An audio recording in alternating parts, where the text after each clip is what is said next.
Okay, hopefully this is better. I'm not hearing any feedback so far, but I mean, we don't have another person on. So I apologize for that. Leslie here with your Harris County Live. Looking forward to today's interview with Dr. Mark Merriwether. So excited that he's able to join us today.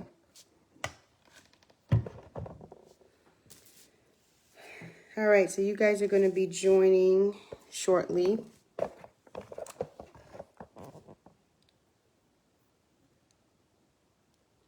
Everybody's going to be joining. I'm live. Hello. Hello out there.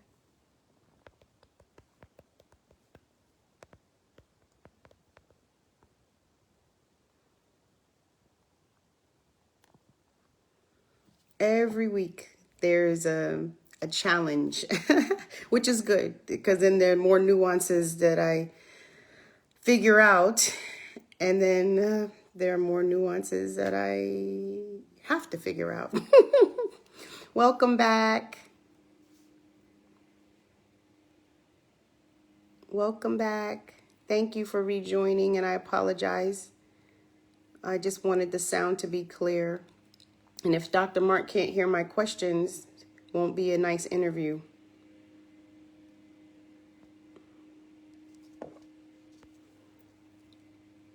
Hello, hello. Can you wave to me or comment who's out there? Maybe Dr. Mark. We're going to get this together, though.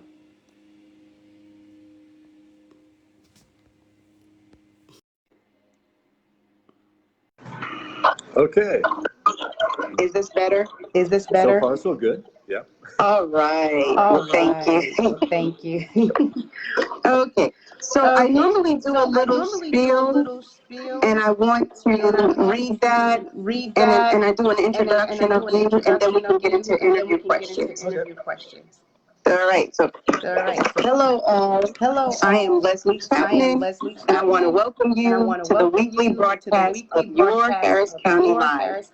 We are a strong tribe of Harris County residents who get weekly information about the best shows, events, shopping, and other fun activities in and around Harris County. Plus the best hiking, biking, health and wellness options, new hotspots, and more. Today we are focusing on the outdoors.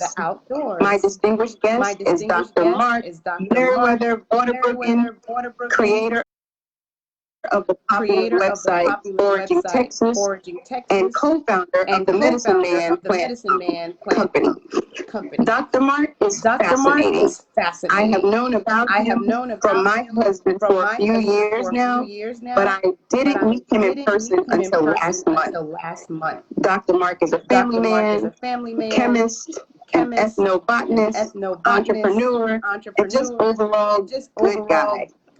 I took some excerpts from the Foraging Texas website that I found enlightening about Dr. Mark. And I'm quoting him in this. I forage, which means I walk. It means I bend, stretch, and dig. It means I constantly have access to fresh, vitamin-packed foods that cost no money. Gardeners often talk about their joy of bonding with nature, but I just smile at that statement. To me, gardeners seem more often at war with nature than bonding with her. They plant plants that couldn't possibly survive in the wild. They tear up the plants nature gives them. As a forager, eventually you stop getting your entertainment from TV, but rather from the sky, the ground, and the people around you. Your physical health improves due to getting exercise and better nutrition. Your mental health improves because you are surrounded by friends, laughter, and having a sense of belonging.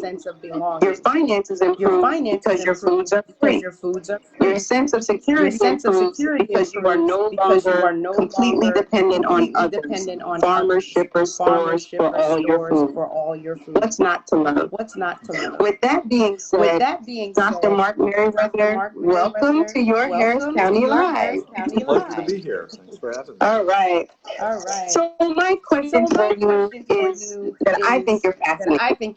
And I'm fascinated by how people end up in their crafts.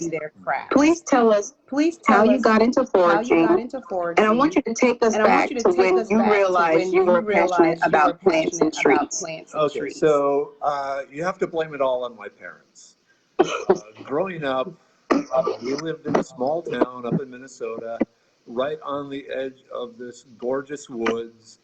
And every day, my parents would take me and my brothers out for a walk in the woods and just looking at everything, observing nature, challenging us to see things. And on my mom's side, picking the different plants that were edible around, the sumac, the wild plums, the wild apples, the dandelion, chicory, salsify, things like that. And my dad had us observing the animals and seeing what they're doing and what we can learn from them. And so this passion of nature has been, in me since the very beginning. I always knew I wanted to be a scientist, but I also knew I wanted to bring people closer to nature so they could see it the way I grew up seeing it. How much there is of it that people just kind of walk by because they don't understand it. Yeah, my mom is actually embarrassed my mom is embarrassed that I teach these classes on the foraging. Yeah, because that's why? Oh, why? Because to her that was always like poor people food. Something you did when you needed to, not because you wanted to. Oh wow! So, oh wow! That's so exciting. Your website. You doing what you're doing. One with me. Kind of how that's supposed to operate. So far, really is refreshing. Who is connected? You're breaking up again. I don't know. I'm moving location. Is this better? A little. It's the audio keeps breaking up and disappearing. Is this better? Well, really? Yeah. Really? Let's go with that. And okay. I'll try and guess at your questions if I only hear some of the words. How about that?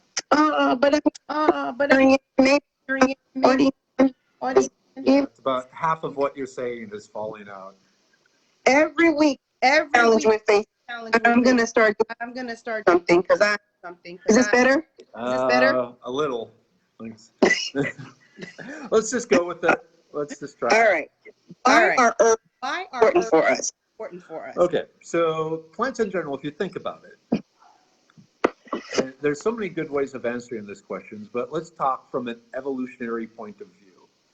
And so I'm going to go sideways for a little bit here. And you may have heard the Greek diet or the Japanese diet and how, if you want to live to 100, do the Greek diet or the Japanese diet or things like that. Well, as it was studied more, what was really found is like the Greek diet, if you want to live to 100, yeah, the Greek diet is great if you're Greek. If you're something else, it's not as good. You get some benefits, but not as many. Same with the Japanese thing. That's great if you're Japanese, but it's not perfect for everyone. And because we all evolved with plants in the area where our ancestors were from. And so our bodies are kind of fine-tuned to those plants. Now, as the human race becomes more and more homogenous, as they move from one part of the world to the other, and get married and have kids and all that, the genetic diversity has been growing. And so they have been finding that a mixture of national diets, if you will, is becoming more effective just because the genetics that said Greek are no longer just Greek. They're Greek and Japanese and Norwegian and Australian and who knows what. And so, long story short, we all evolved with plants. And so there was that co-evolutionary bonding between us and them. And one of the great things now about the world is we are opened up to a wider variety of plants. We have access to them, and in most cases, our bodies are actually very welcoming to them because we have enough of these, different genetic snippets in us to access the sort of gifts those particular plants are giving us. Okay. It's kind of a lot of hand waving there, but it's, yeah, we've evolved to deal with these plants. Short answer. Well, yeah. Oh, am I choppy? You're still choppy. Because I'm wondering, so does that ancestry being from Africa, why we tolerate foods here in America? Yeah, and so like my wife is ethnically Chinese, and so she lacks a number of the enzymes that are beneficial for your basic Caucasian diet. And so different races have different genetics. It's always a subject you have to dance around some. But the foods that the different people evolved with will be the ones that are most beneficial for them. And then as they try and bring in other foods, there can be issues. Especially like in the fermented foods, a lot of pretty much every culture figured out how to store food by fermenting them. Fermenting is using different types of bacteria to produce a high acid content to basically pickle the foods. But the specific bacteria used by sauerkraut are different than the ones used by kimchi. And so there can be some slight subtle differences. And so a person whose ancestry was European and sauerkraut may not get the same benefits from the kimchi, even though they're very similar. There's still subtle differences. But again, as things come together, they're still getting benefits, just not as many as someone whose ancestry evolved with those foods. Okay, that makes. What made you foraging Texas? So it sounded like the question was what made me create the Foraging Texas website. Yes. So yes. It's a little bit of a long story, but I moved to Texas in 1997 from New York after 7 years up in New York. One of the things that I was really interested in is where I can go hiking and camping and backpacking and kayaking and all that sort of things here in Texas. And looking online, there wasn't much information. So I started building a website devoted to that. Excuse me. So I set up a blog where each weekend I'd go to some park and do hiking or kayaking or whatever, and then report about it. What I liked about it, what I didn't like about it, directions, costs, all that sort of things. And one of the things is every so often I would report about some of the interesting plants I found. Well, those posts about the plants were what really got people interested. And to the point where people started contacting me and say, hey, we're going camping next weekend. Would you come with us and teach us about plants? And it's like, yeah, sure, I'm open. Let's go.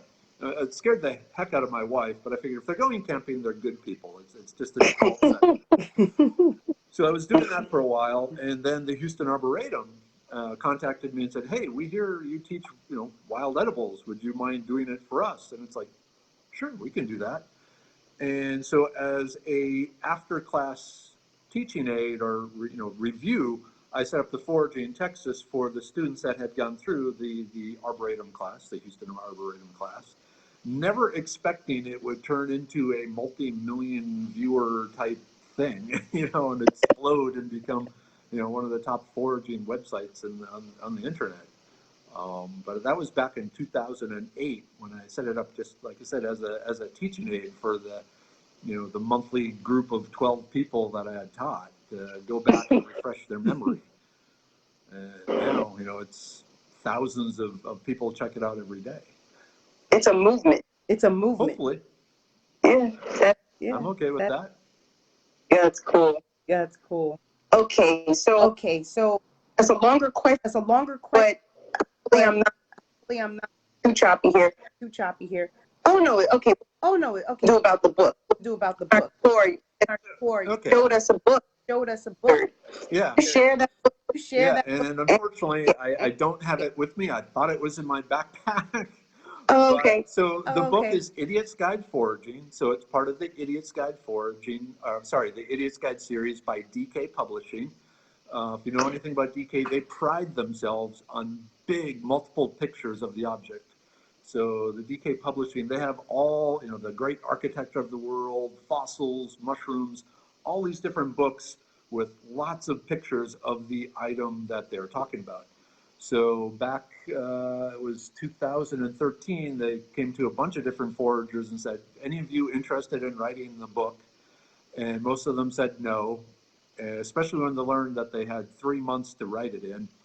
And I thought, no, this is my shot at stardom. You know, your one chance, got to grab it. So I said, I'll do it. And submitted some writing samples and photography samples. And they said, you got it. And so for the next 3 months, I spent frantically writing, photographing 70 plants. They wanted 70 plants from all across North America. So anyone in North America can go and take this book and find, you know, all sorts of good things to eat. They weren't going to fly me all over North America, though. So I focused on plants that are found in Texas as well as states of lesser importance. Yay, Texas. So there were a few plants that I had friends up in different parts of the country send me pictures of. But for the most part, all of them can be found, you know, here in, really actually in Harris County. A number of the pictures were taken at the Houston Arboretum and also at some of the Bayou Land Conservancy natural parks and so forth around Houston. But they are found all across North America. Pretty cool. Each one has, you know, a description, a verbal description, a written description of the stem, the leaf, the flower, the fruit, the nut, you know, all the different parts of the plant. And they have pictures, big pictures of those things too. So you can really figure out, you know, looking at this book and this weed, you know, does it match or not? And all the little structural features. And if there's a mimic, either edible or poisonous, there's pictures of that in there too, and how to tell them apart. Because more than anything else, knowing the difference between the edible plants and the potentially dangerous mimics is a key bit of information if you want to be a forager. So in addition to the 70 plants, there's also 5 mushrooms in there. There's also 30 recipes on how to actually turn them into tasty things that your family will eat. And that I actually subcontracted out. Because I didn't have I was going to ask each. Okay. So, but I gave the lady the ingredients, and she, you know, figured out, you know, made it and photographed it. And in many cases, they actually came up. There was a husband and wife team that came up with the recipes and photographed them. So it was kind of a joint effort, but the end result is really cool.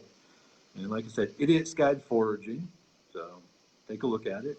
Right now, it has 265 5-star reviews on Amazon, so, you know, people seem to like it. Wonderful. Okay, next. I'd like you to share 1 to 2 about herbs that our audience can apply. Okay, so wild or from their kitchen cabinet? Ooh. Kitchen cabinet. Okay. So cayenne pepper. If you have cayenne pepper in your kitchen cabinet, and most people do, the powdered cayenne pepper, you have amazing medicine there. Actually, medicine is the wrong word. You have an amazing friend there. So one of the things you might notice when you take something hot, a lot of people kind of flush, they heat up, their body temperature increases. What's going on is your blood vessels and your capillaries have dilated. So they went from this to expand to this. And so you have more blood flowing across the surface of your skin, bringing up your core body temperature from your core out to your skin. So you're feeling hot and flushed because this hot blood is coursing through your body. So you think about it, you have more blood, flowing through your body with each pump because of that cayenne pepper. That means you are delivering more oxygen, you are delivering more fuel to your muscles, and you are removing the waste products. So if you are about to exercise or work out, a blast of hot sauce or cayenne pepper is a great thing to take because it's going to increase the overall blood flow flowing through. So like I said, it's going to feed those muscles the oxygen and the glucose they need to move and get rid of the waste products so you don't fatigue as quickly. So it's great for that. Okay, now how long before you work out? Yeah, 10 minutes, 15 minutes. think about how long it normally takes for that reaction to occur when you're eating, hot chili or something like that. It doesn't take very long, especially if you add a little bit of black pepper to it.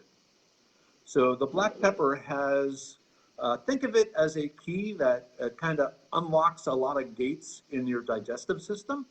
So the addition of black pepper helps speed up the digestion and the absorption of a lot of different compounds from your food, including the cayenne pepper thing. So that increases the effect. More of it goes into your blood where it can then trigger all these other things. So the addition of the black pepper helps a lot with that. That's why black pepper was originally added to food as a digestive aid. The fact that it tastes good is just a bonus. It actually does increase the digestion and absorption of a lot of compounds. Okay. Okay. Those are two tips right there. Two tips right there that we have in our. What about in fact? I'm sorry? What about our backyard? Okay. That we consider weed. A great one available all year round in Harris County and surrounding, and really Texas, is the wood sorrel.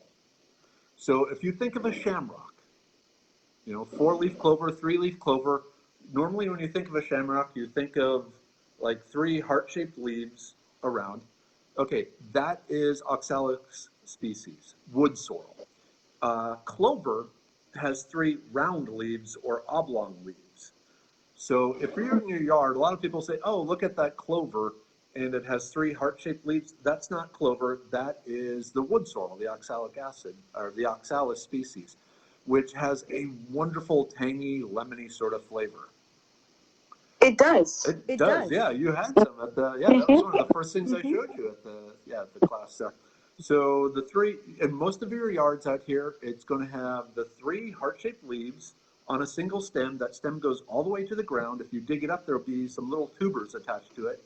It will also have little tiny yellow flowers and little tiny seed pods that look kind of like the emblem from the Chili's restaurants, that pepper sort of thing.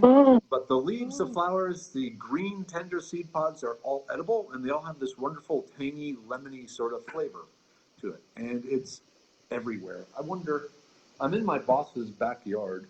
It's all just a pool, so he actually has no weeds here, which is unfortunate because I could probably pull some up. I think there might be some in the front yard, but yeah. So the wood sorrel, if you look on the Foraging Texas website, look up wood sorrel, and it will show you exactly what you're looking for. But 3 heart-shaped leaves, tangy, lemony sort of flavor. Use it wherever you would add lemon, so like on chicken or fish or lobster or anything like that. Add it after the food has been cooked.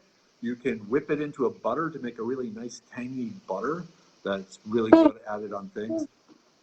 Where it's exceptional, though, is mixed in with cream soups, like a cream of potato, cream of mushroom, cream of chicken.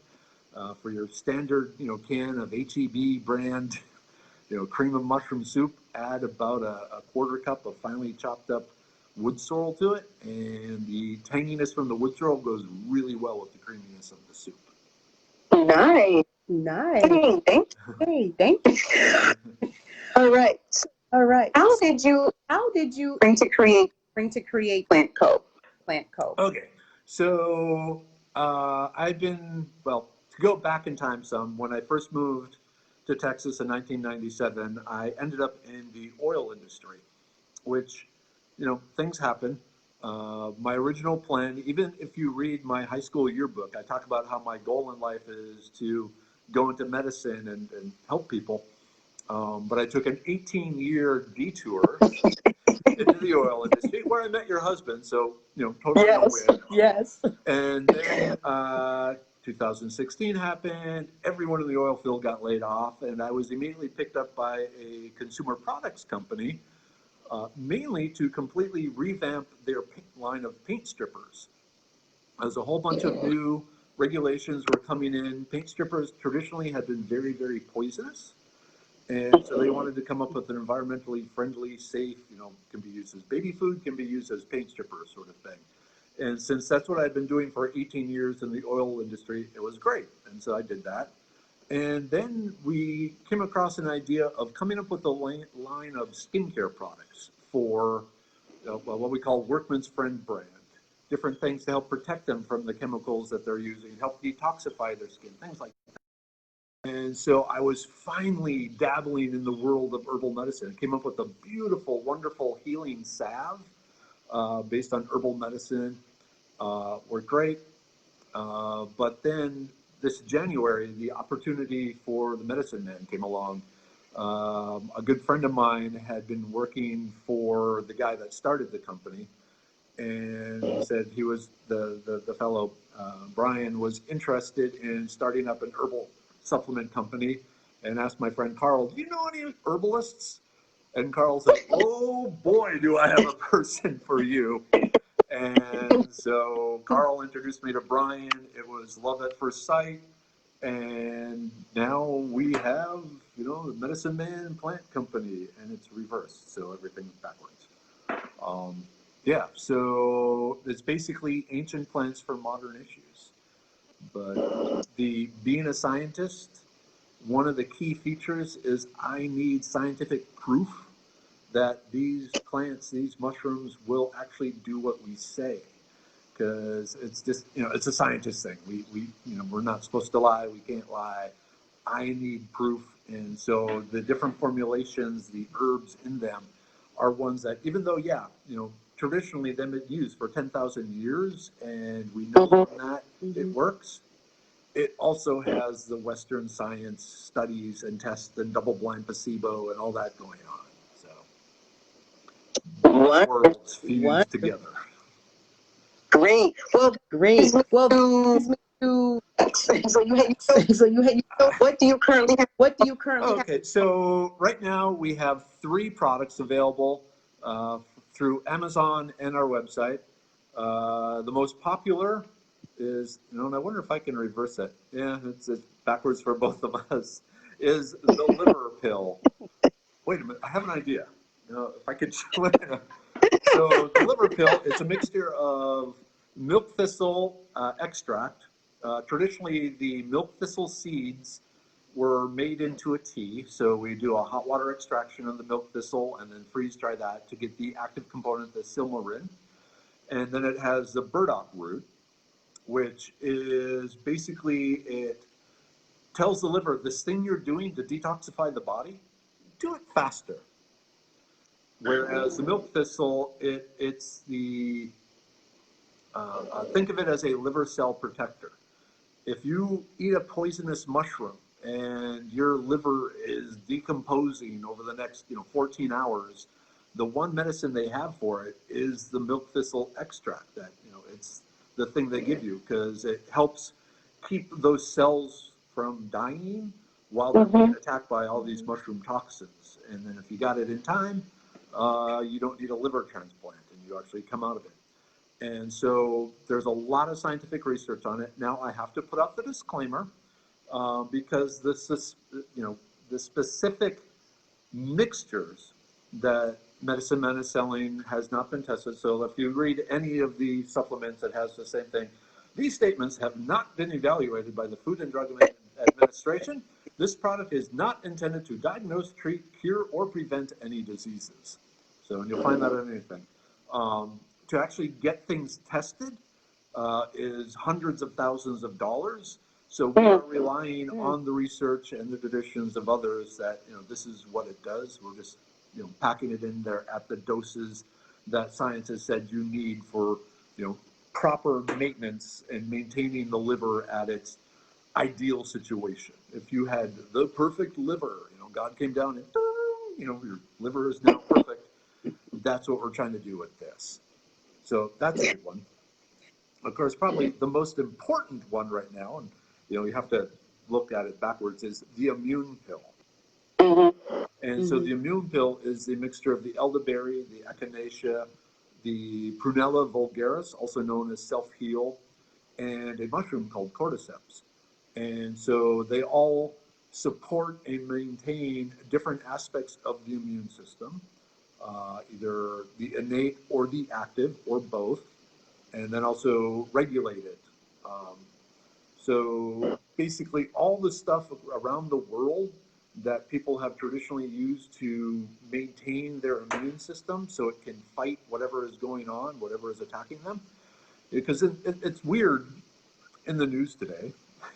You hear a lot about vaccines and masks and not getting close to anyone and all that. No one ever seems to talk about, you know what, you have this thing called an immune system. So something to think about. Again, FDA. These statements have not been evaluated by the Food and Drug Administration. This product is not intended to diagnose, treat, cure, or prevent any disease. Because Lord knows your immune system isn't supposed to do that. So, go figure. Just putting it out there. Again, the echinacea, the elderberry, the cordyceps, the self-heal, all sorts of scientific background or backing showing that, they actually help increase the number of killer T cells, help speed up the release, help actually block viruses from getting into and hijacking cellular machinery. So we're just putting it in a convenient capsule form. And thank you for that. Thank you for that. My pleasure. It's needed. There's a lot of great medicines out there. This chemist, the pharmaceutical industry has done some absolutely amazing things that plants could never do. But at the same time, they've had some terrible screw-ups.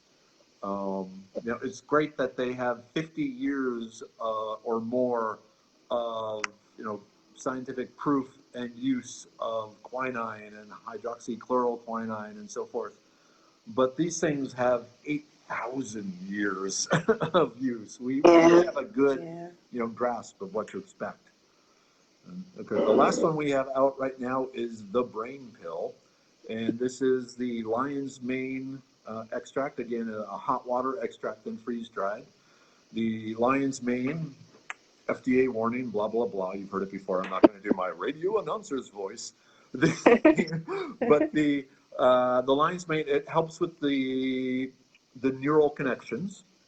So it basically unclogs the connections so more neurons can talk to each other. So that helps especially with memory and creativity.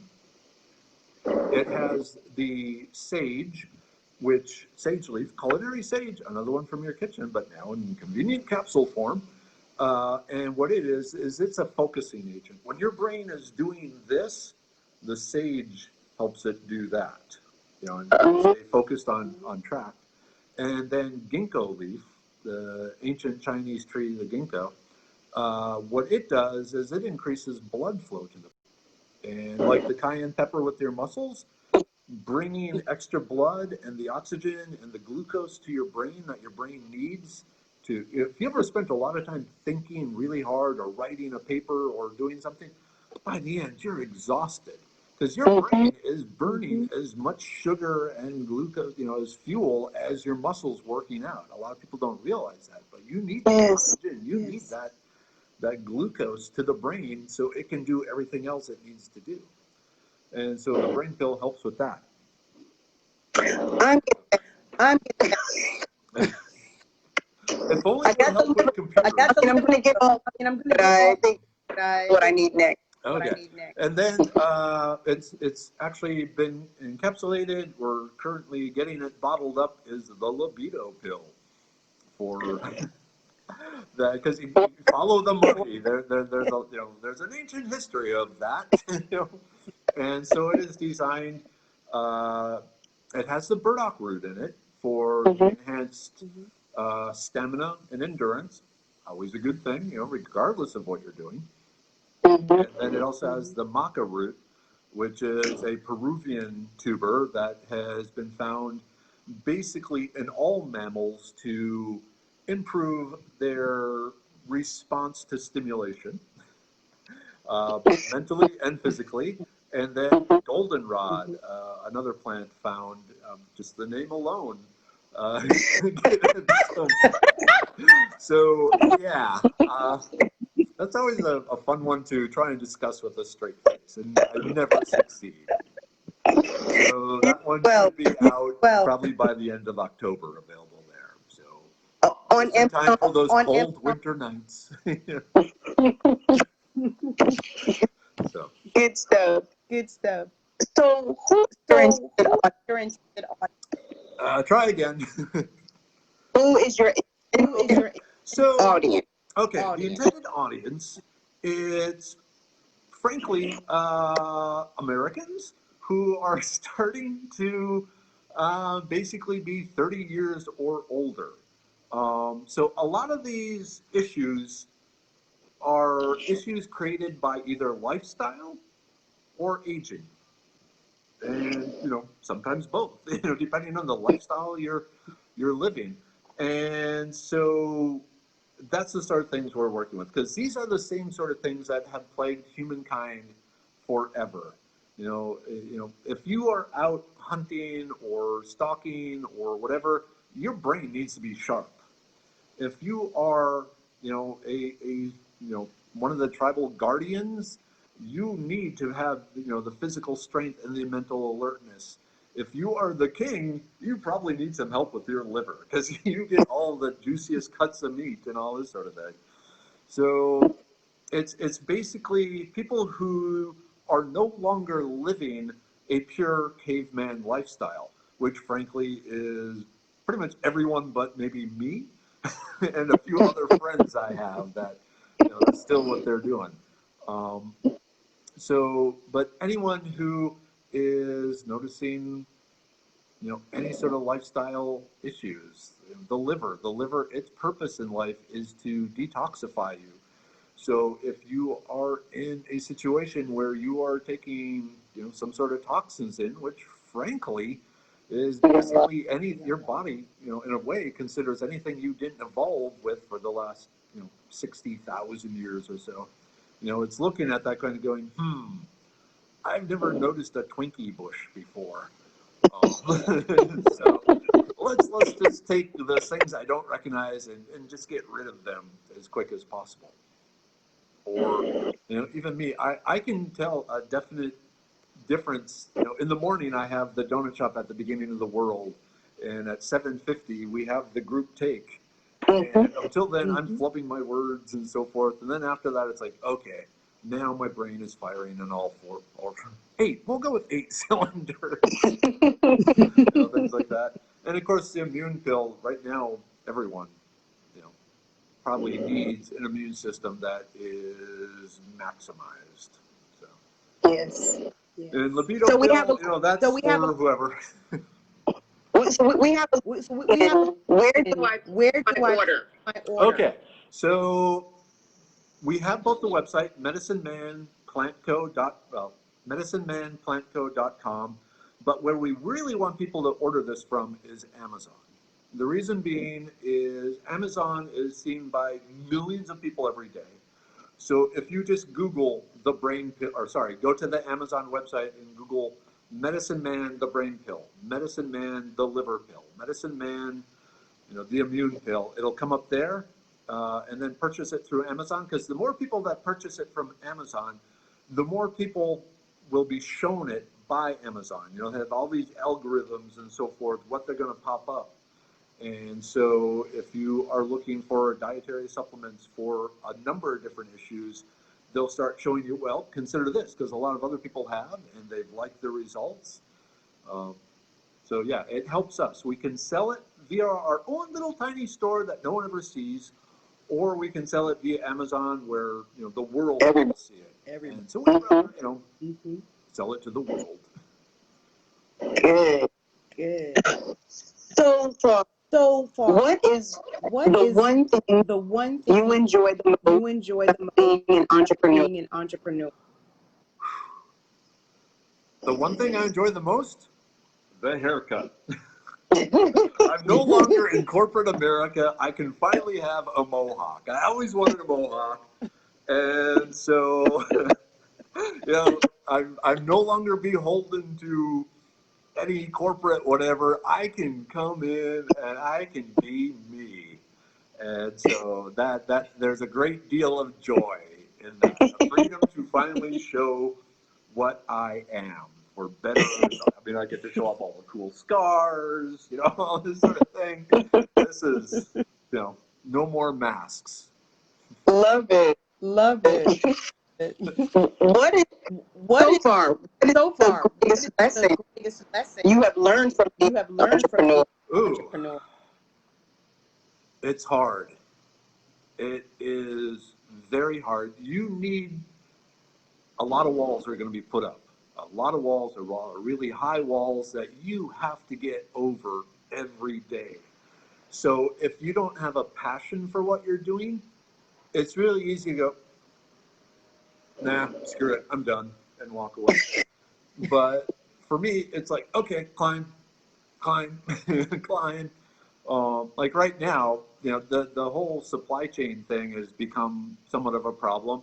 A lot of the essential companies, yeah, they're out there working, but things like the companies that make the amber glass bottles we use, a lot of those were considered non-essential companies, and so there's developing shortages in the bottles, in the cap. Apparently, you know, it's a lot of medicine makers, they're essential, they're making their medicines, but finding the caps. So we've had a lot of product delays just trying to get the components for the packaging. It's another wall we got to climb over, and you just keep punching through. And inhale, exhale, climb that wall, and keep going because this is what I'm supposed to do anyway. I love, and I love that. And I love that. I know I'm breaking analogy about the wall that you just continue. Press forward. There, you keep doing the passion drive. A very wise friend told me that walls are what God puts in front of you for you to show him how much you want something. You know, that you know, I want it this badly. Yeah, I'm going to climb over that wall. I'm going to climb over this wall. You know, whatever wall you put in front of me, I am going to climb over because I know this is what I want. I needed to hear. Thank you for sharing. Sure. I do. So what other currently working on? Okay, so one that's coming out probably before the end of the year, hopefully, is the blood pressure pill, and that is designed for those people that, you know, that are right on the borderline. Their doctor is giving them kind of the hairy eyeball, saying, you know, if it keeps getting higher, we may have to put you on medications. And so there's a lot of stuff. Again, the blood pressure has been something that has plagued humankind for a long, long time. So there's a lot of different herbs out there that have been shown to help with that. The kidney stone pill. My boss, one of the things that always has plagued him throughout life is kidney stones. And so it's very high on his list for something to help with that. One of the things we've been talking about, and we're still not sure if we're going to go there or not, is a pill to help you with lucid dreaming. If you're familiar with the concept of lucid dreaming, it's a case where you are dreaming, but you understand that you are dreaming and can take control of the dream and basically bring about, you know, things that can't occur in the real world. So it's something I've over the years trained myself. If you think of the movie Inception. Yes, I know. Yes, I know. Something like that, where you accept, you know, unfortunately you can't enter other people's dreams, but you can enter your own dreams and then start, you know, using the dream powers to, in particular, problem solve, especially things that really need creative, weird solutions, outside the box sort of solutions. Because when you're dreaming, you are outside of the box. You know, things are happening that don't make sense. But with lucid dreaming, you can harness that. And so I've been experimenting with some things there. Not sure if there's enough market for it. But there's, you know, the question. We have a comment. One said, that he does that. Lucid dreams. He didn't know what there was. Yeah, look it up. So in my case, probably most people still have these dreams. I'm 52. I still have dreams. I'm back in high school, and I can't read the test questions, or I don't remember my locker combination, or things like that. And I've trained myself that when that happens, I realize, no, I graduated 30 years ago. I'm dreaming right now, and then I have the power in the dream to control what happens next. So we find different things.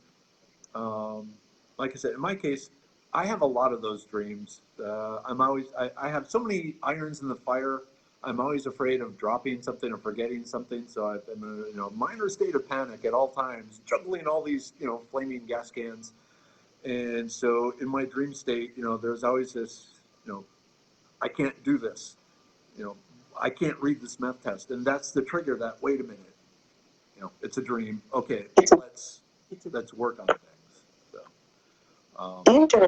But yeah, there's all sorts of things. I mean, there's herbs that have been shown to increase the production of breast milk. So for prenatal or postnatal, I guess in that case, things like that. There's a lot of different herbs out there, a lot of different things over the years, lifestyle and age type things that have plagued humankind that we no longer use the herbs to do that.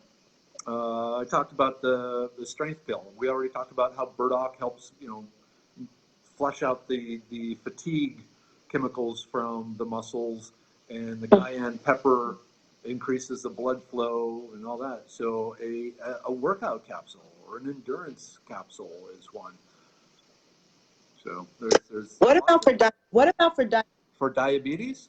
Okay, Mm-hmm. so that's interesting. We have to be very careful there because diabetes is a disease, and we can't make any claims of treating that. But especially with type 2 diabetes, it's all about blood sugar control.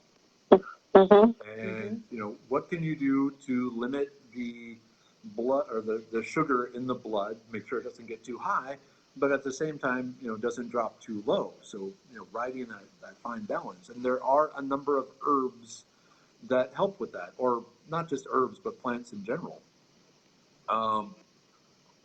Think about it. Any slimy plant, okra being a key, slimy. So the slime molecules are really good at grabbing onto sugar. There's what's called hydrogen bonding. The slime has a bunch of sites that really like to grab onto OH groups, the oxygen hydrogen groups. Sugars have 6 OH groups on them. So the slime likes to grab onto the sugar and only slowly release it. So I'm looking at basically dehydrated, plant slime as a way. And I probably just gave, someone's going to beat me to the market with it now. No, they're not. They're not going to beat you. Okay.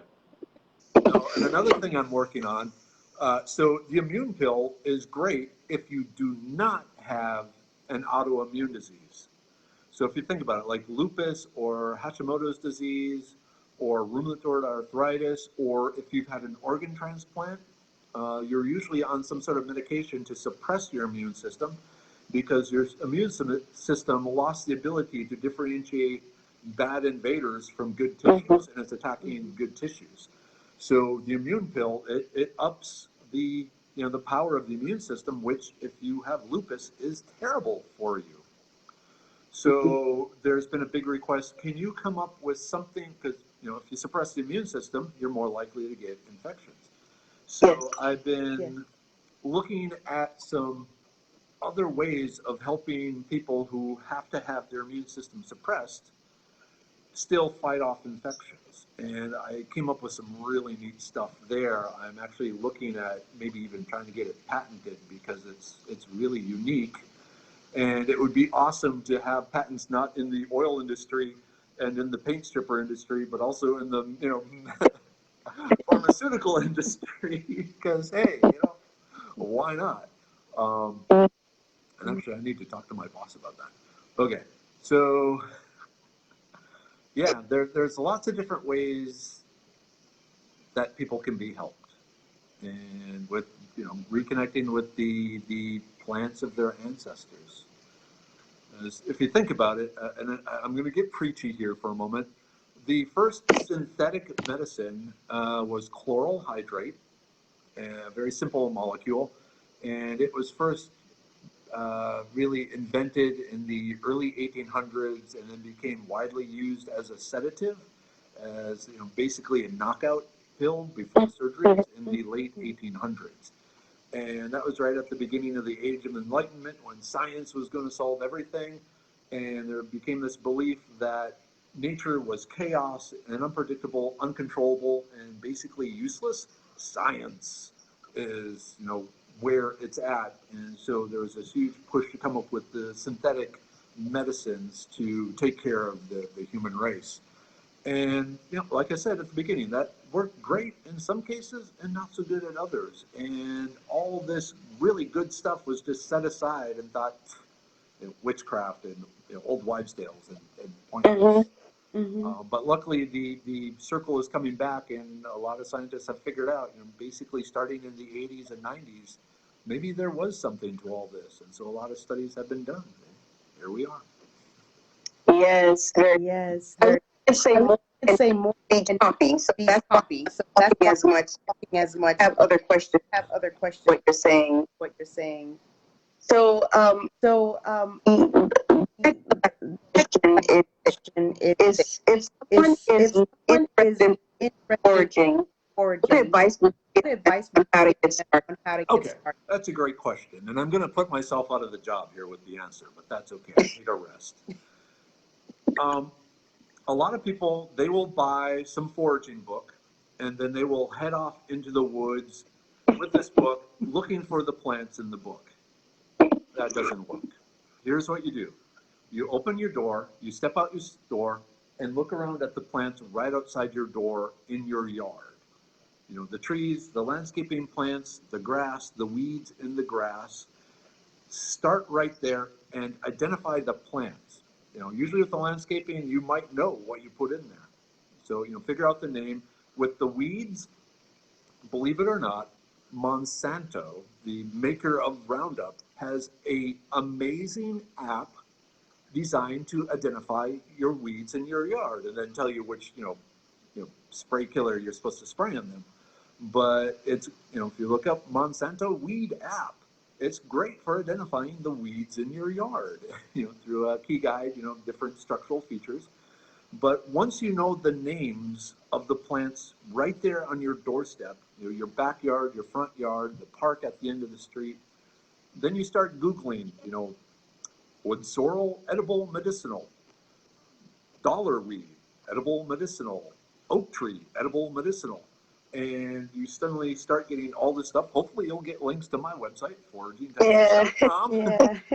But you will now know, okay, which of the plants in your yard have edible properties, which have medicinal properties, which have poisonous properties. And then you expand it into your neighbor's yard. And, start looking at, knock on the door, introduce yourself, say, hey, I'm learning plants. Do you happen to know, what this plant here in your landscaping is? Because it's really beautiful and you have excellent taste in plants and I want to learn about it. So, and just expand outwards, just learn the plants around you, within walking distance, within the areas, if you, drive to work, what are the plants used around there? Don't head off in the woods just hoping you will magically find this plant in this book somewhere by randomly looking around. It's not going to work. You have to identify the plant first and then look it up in these resources. The best place for the edible plant books, Eddie's Guide to Foraging and Peterson's Guide to Wild Edibles, all that, the best place for those, frankly, is sitting in your bathroom. So as you're tucked away, escape from your family for the 20 minutes or however long you can get away from your family, you are looking at the pictures. You are training your eyes to see those plants. Spend the whole time just looking at like 2 plants. Train yourself to see those plants. So then someday when you're out in the wild, suddenly, bang, there it is. I found it. So, taking the books out with you, frankly, that's a fool's errand. Until you've identified all the plants around you, at that point, you're already going to have a kind of a good basis of at least what family is the plant in, and it makes it easier to identify the strange plants out in the woods and down by the creek and all those places. So you're not proposing us to pull the weeds out of our bed. No, identify them first, figure out what it is, and then decide if it's going to be pulled out and put on the compost pile or become part of supper. Good answer. Good answer. Okay. One should know the nature around them. Say that again. One should know the nature around them. There's this really horrifying study that showed the average 14-year-old can identify over 100 corporate logos in less than 3 plants. That's not good. That's not good at all. That's not good at all. I have an opportunity to them up the low. Thank you for that. Thank you for that. Yeah. So how can our audience get it? How can our audience get in touch with you? Okay, so the easiest thing is either through my Facebook page, just Facebook Foraging Texas. That's where I have every weekday morning the donut shop. I also post some interesting plant mushroom type finds. And so through messages that way, like the page, and it allows you to send me messages that way. Also on the Foraging Texas website, there is a link, an email link, Merriwether at Foraging Texas, for more detailed type discussions or invitations to come teach at places, things like that. So, but those are the 2 main ways, is the Facebook and the Foraging Texas email link. Wonderful. Well, Dr. Mark, thank you for your time. And I pray that your business increases abundantly. I'm already blessed. It's just a matter of, how many blessings do I get? So, I tell people. Well, thank you. Yeah. All right. Thank you. Have a great one. You too. Bye-bye. Bye-bye. Bye-bye.